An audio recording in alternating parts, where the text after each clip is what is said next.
지난주부터 말라기 말씀을 보고 있습니다. 말라기 말씀은 구약 성경의 마지막 성경입니다. 그리고 신약 성경과 이어주는 구약의 마지막 성경이기도 합니다. 또 시기적으로도 지금 연말인데요. 이 말라기 말씀이 끝나는 시점과 올해가 맞춰지는 그 시점이 비슷한 것 같아서 시기적으로도 참 잘 맞는 것 같습니다. 성도들은 말라기 하면 말라기 3장의 11조 말씀을 떠올립니다. 그러나 말라기는 11조 외에도 주옥 같은 좋은 말씀이 많이 있습니다. 그래서 성숙한 성도라면 말라기의 일부분이 아닌 전체의 말씀을 이해하고 하나님의 뜻이 무엇인지 분별해야 될 줄로 믿습니다. 오늘 이 본문 2장 1절부터 16절까지의 말씀을 보면 두 부분으로 나눌 수가 있습니다. 1절부터 9절은 제사장들의 부패를 비판하고 경고하고 있습니다. 그리고 10절부터 16절까지의 말씀은 가정의 붕괴를 비판하고 있습니다. 1절부터 9절까지 말씀을 먼저 살펴보면 이 제사장들의 이 부패가 매우 심각했습니다. 오늘날 이 국민들은 지도자를 성토할 때에 그의 부패와 무능을 지적합니다. 그러나 하나님께서는 성령의 영감을 받은 말라기 선지자는 제사장들의 무능을 문제 삼지 않으시고 제사장의 부패를 신랄하게 비판하고 있습니다. 하나님께서 사람을 평가하는 기준은 실적이 아닙니다. 하나님께서 사람을 평가하는 기준은 진실성입니다. 제사장들이 무능했기 때문에 하나님께서 그들을 비판하시는 것이 아니라 그들이 부패했기 때문에 하나님께서 그들을 비판하고 있습니다. 1장의 말씀을 보면 그들이 하나님께 바친 제물은 크고 화려했습니다. 그러나 하나님은 그들의 제물을 받지 않으셨습니다. 왜냐하면 그들이 바친 제물은 형식만 있을 뿐 내용은 엉망이었기 때문입니다. 제사장들이 바친 희생 제물은 저는 것, 병든 것이었습니다. 1장 8절의 말씀을 보면 만군의 여호와가 이르노라 너희가 눈먼 희생 제물을 바치는 것이 어찌 악하지 아니하며 저는 것 병든 것을 드리는 것이 어찌 악하지 아니하냐. 이제 그것을 너희 총독에게 드려보라. 그가 너를 기뻐하겠으며 너를 받아 주겠느냐. 왜 제사장들은 하나님께 희생 제물을 드릴 때 저는 것 병든 것을 드렸을까요? 제 생각에 당시 제사장들은 하나님께 바치는 희생 제물은 어차피 각을 떠서 번제로 바칠 텐데 굳이 건강한 것을 드릴 필요가 있을까라고 생각했던 것 같습니다. 건강하고 힘이 센 송아지는 일을 하도록 하고 병들고 약한 송아지는 제물로 바치는 것이 합리적이라고 생각했을 것 같습니다. 그들이 이렇게 생각을 하면서 하나님께 병든 것 저는 것을 그렇게 마치 처분하듯이 하나님께 드리지 않았을까 싶은데 더더욱 그들이 이렇게 했던 이유는 근본적인 이유는 하나님의 존재를 불신하지는 않았어도 하나님의 실존을 느끼며 매일 나의 삶에 함께 하시는 하나님의 임재를 의식하면서 살지 않았기 때문입니다. 그래서 이들은 하나님께 제사를 드릴 때 하나님의 임재를 의식하지 않았기 때문에 까짓것 아무거나 드리면 어때? 라고 생각하며 1장 13절의 말씀처럼 행했던 것입니다. 1장 13절 말씀에 만군의 여호와가 이르노라 너희가 또 말하기를 이 일이 얼마나 번거로운가 하며 코 웃음치고 훔친 물건과 저는 것 병든 것을 가져왔느니라. 너희가 이같이 봉헌물을 가져오니 내가 그것을 너희 손에서 받겠느냐? 이는 여호와의 말이니라. 저는 이 말라기 말씀을 읽으면서 떠오르는 그런 영감이랄까요? 하나님이 주시는 은혜가 있었습니다.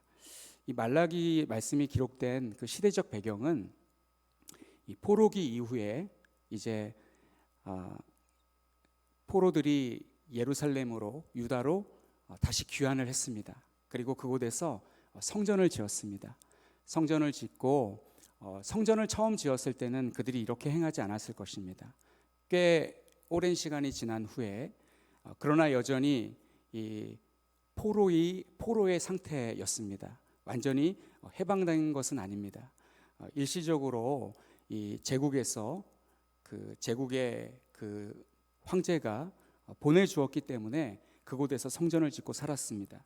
그곳에서 성전을 짓고 상당히 오랜 시간이 지난 후에 그들은 점차 하나님께 제물 드리는 것이 그 질났고 또 건강하지 않은 그런 제물을 드렸던 것으로 보입니다. 아마 처음에는 그러지 않았을 것입니다. 시간이 흐르면서 점점 그렇게 타락했을 것으로 보입니다. 그런데 하나님께서는 그 제물을 못 받겠다고 하십니다. 저는 이 말씀을 보면서 우리가 신앙생활할 때에 조금 어려운 상황에 처할 때가 있습니다. 마치 이스라엘 백성들이 포로의 상태에 있을 때, 지금 완전히 자유를 누리지 못하는 그런 어정쩡한 상황 가운데 있을 때 그렇게 열심을 다해서 신앙생활하지 못했습니다. 우리도 그런 상황에 처할 때가 있습니다. 지금 나의 상황이 그렇게 좋지 않을 때, 이때는 좀 적당하게 신앙생활해도 하나님께서 이해해 주시겠지.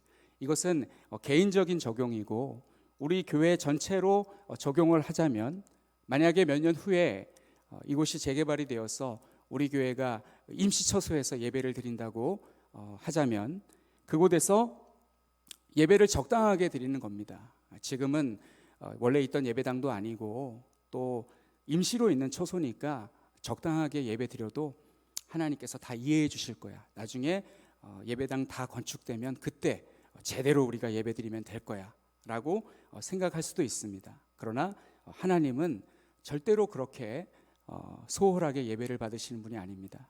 우리는 어떤 시간, 어떤 장소에 있든지 항상 하나님께 우리의 마음을 다하여서 하나님께 예배 드려야 될 줄로 믿습니다. 이 말라기서가 기록된 이 당시의 상황이 그렇게 좋은 상황은 아니었지만 하나님께서 그들이 이렇게 성의 없게 예배드리는 것에 대해서 만족하지 않으시고 그들로 하여금 깨우사 온전한 예배를 드리도록 이렇게 경고의 말씀을 하고 있는 것입니다. 그렇게 하나님은 이들이 생각하는 것처럼 하찮은 분이 아니십니다. 그래서 하나님은 말라기서에서 자신을 표현하실 때 만군의 여호와라는 말씀을 참 많이 사용하셨습니다. 구약 성경 전체에서 만군의 여호와라는 표현이 가장 많이 나와 있는 성경이 말라기입니다. 무려 24번이 나옵니다. 24번씩이나 계속해서 이 만군의 여호와라는 말씀이 정말 많이 나옵니다. 저는 성경책에 만군의 여호와라는 부분을 형광펜으로 이렇게 색칠을 해 놓았는데 정말 많이 나옵니다. 1장 6절에도 8절에도 9절에도 10절에도 그리고 11절에도 13절에도 14절에도 2장 2절에도 4절에도 그리고 2장 8절에도 8절에는 2번 7절에도 1번 그리고 12절에도 그리고 마지막 16절에도 이렇게 이 만군의 여호와라는 말씀이 많이 나옵니다. 이 만군의 여호와라는 표현은 여호와는 과거에 이스라엘과 맺은 언약에 제시된 대로 이 백성을 보호하시고 그 어떤 대적의 손에서도 구하실 수 있는 능력의 주라는 것을 표현하는 말씀입니다. 그러면 만군의 여호와 하나님께서 자신을 무시하는 자들에게 무엇이라고 말씀하시는지 살펴보겠습니다. 먼저 2장 1절의 말씀으로 하나님께서는 포문을 여십니다. 너희 제사장들아 이제 너희에게 이같이 명령하노라. 첫째, 하나님은 너희를 저주하시겠다고 말씀하십니다. 만일 듣지 아니하며 마음에 두지 아니하며 내 이름을 영화롭게 하지 아니하면 내가 너희에게 저주를 내려 너희의 복을 저주할 것이라고 말씀하십니다. 너희의 복을 저주할 것이다. 이 말씀이 무슨 뜻이냐면 제사장 가문이 되었다라는 것은 하나님께로부터 받은 축복입니다. 그런데 이 복이 저주가 될 수가 있습니다. 하나님은 아무리 제사장이라 할지라도 그들이 잘못하면 제사장 자손을 끊어버리십니다. 그래서 제사장 가문에서 사라지게 하시겠다는 말씀입니다. 두 번째는 너희 얼굴에 똥을 바르겠다고 하십니다. 이 3절 말씀은 원색적인 표현입니다. 이 똥이라는 단어가 나오는데 어린아이들은 똥 이야기를 하면 좋아합니다. 왜냐하면 어린아이들은 자주 바지에 오줌도 싸고 똥도 싸기 때문에 똥을 친숙하게 느낀다고 합니다. 그러나 성인이 되어서도 똥 얘기를 계속하면 뭔가 부족한 사람처럼 비춰지기 쉽습니다. 그런데 이 3절 말씀을 보면 하나님께서 똥 이야기를 하고 있습니다. 이렇게 민망한 단어가 성경에 기록된 것은 흔하지 않은 일입니다. 똥은 정말 냄새가 많이 납니다. 음식이 사람의 입을 통해 몸에 들어갔다가 영양분을 다 흡수하고 배설되는 것인데 왜 그렇게 악취가 나는지 모르겠습니다. 그러나 이 본문의 똥은 사람의 똥이 아니라 희생 제물의 똥입니다. 가축을 하나님께 번제로 바칠 때에 각을 뜹니다. 그리고 몸 안에 있는 내장을 다 끄집어내고 혹시 그 대장 안에 똥이 있다면 그것도 다 끄집어냅니다. 그리고 성전 밖으로 가지고 나가 지정된 장소에서 다 태워버립니다.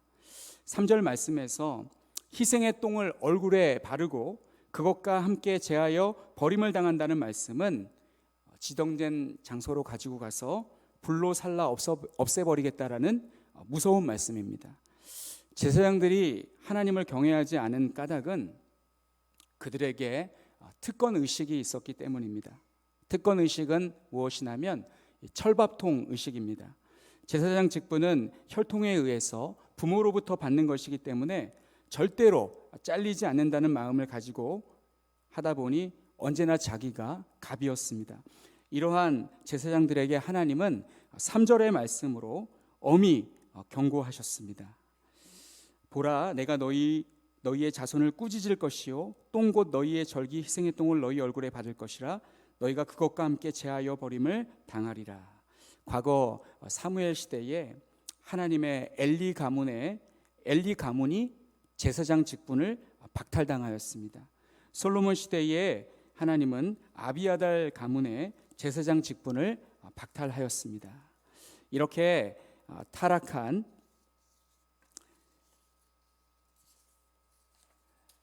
그러면서 하나님은 어떻게 또 말씀을 이어가시냐면 4절부터 7절까지 레위와 세운 언약을 상기하시며 제사장이 어떻게 해야 함을 말씀하고 있습니다. 그리고 그들이 레위의 언약을 깨뜨렸다고 말씀하십니다.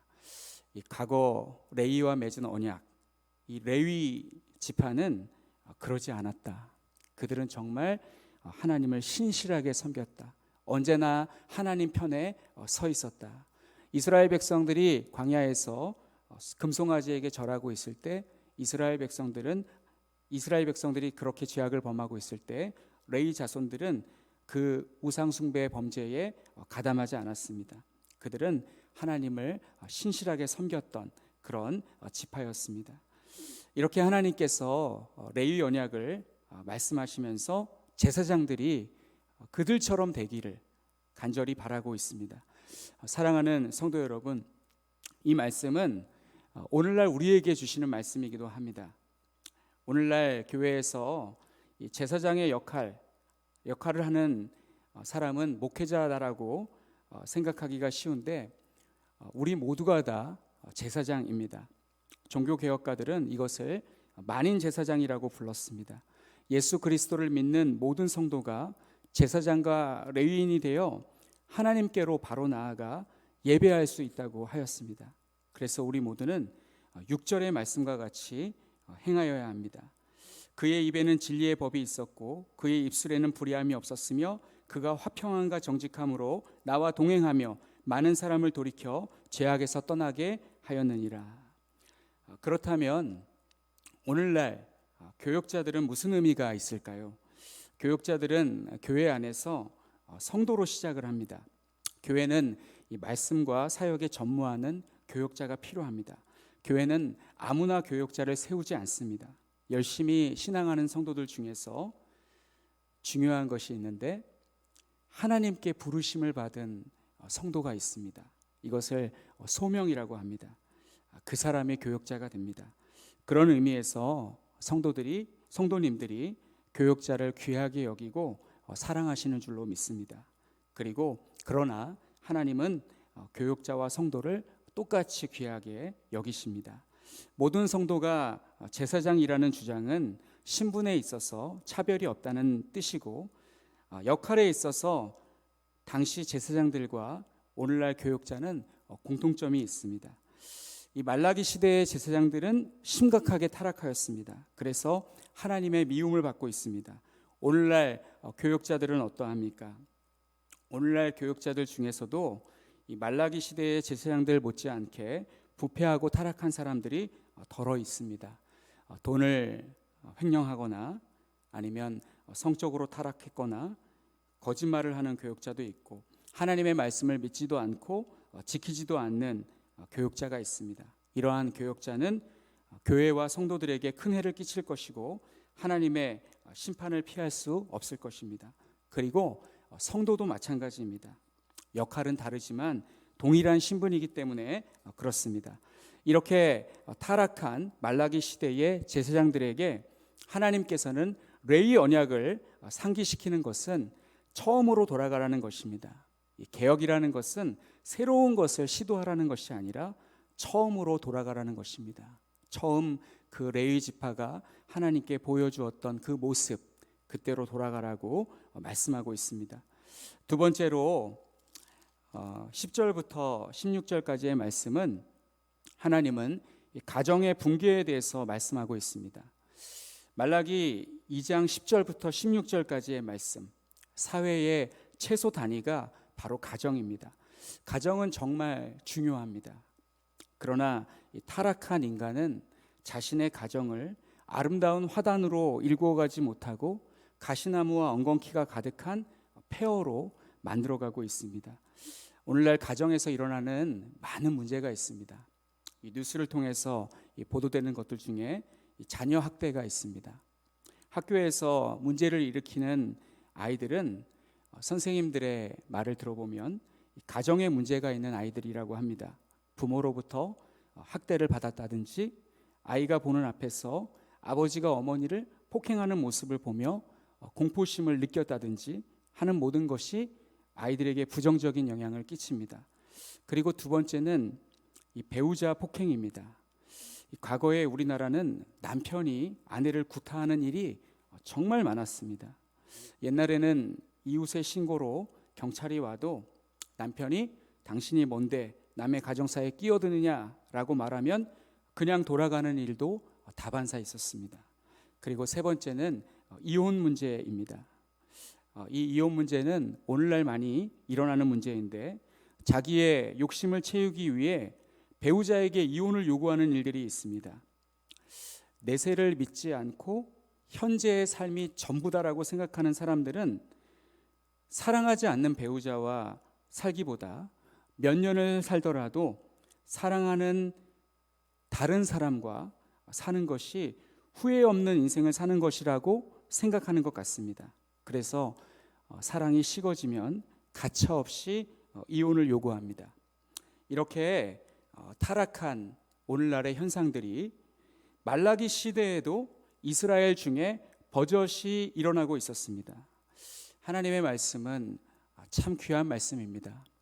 시대를 초월해서 주시는 그러한 말씀입니다. 그래서 말라기 시대에 통했던 이 말씀이 오늘날 우리가 살아가는 이 시대에도 그대로 적용이 될 수 있는 그러한 하나님의 말씀입니다.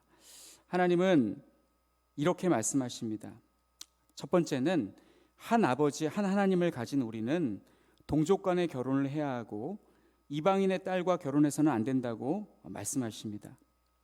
이 말씀은 무슨 뜻이냐면 동족끼리만 결혼하고 이방인과는 결혼하면 안 된다라는 말씀이라기보다 어떤 말씀으로 받아들일 수 있냐면, 이방인과 결혼하기 위해서 동족 간의 결혼을 했는데 그 결혼을 깨트려서는 안 된다라는 그러한 말씀입니다.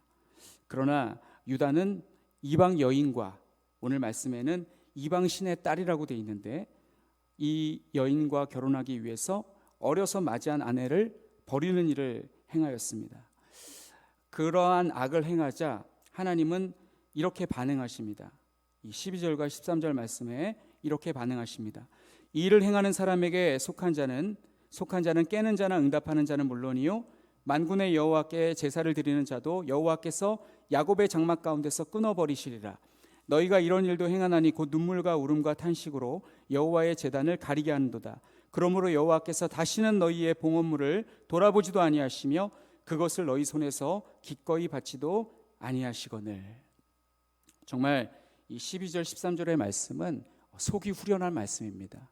하나님께서 이렇게 하시는 것이 심한 것이 아니라 당연히 하나님께서 이렇게 하실 수밖에 없다라고 생각이 들 정도로 하나님께서 합당하게 행하시는 말씀입니다. 둘째, 이 14절의 말씀을 보시면 어려서 맞이한 아내와 맺은 서약을 지키라고 말씀하십니다. 어려서 맞이한 아내, 이 결혼했을 때에 그 맺은 그 서약을 지키라고 말씀합니다.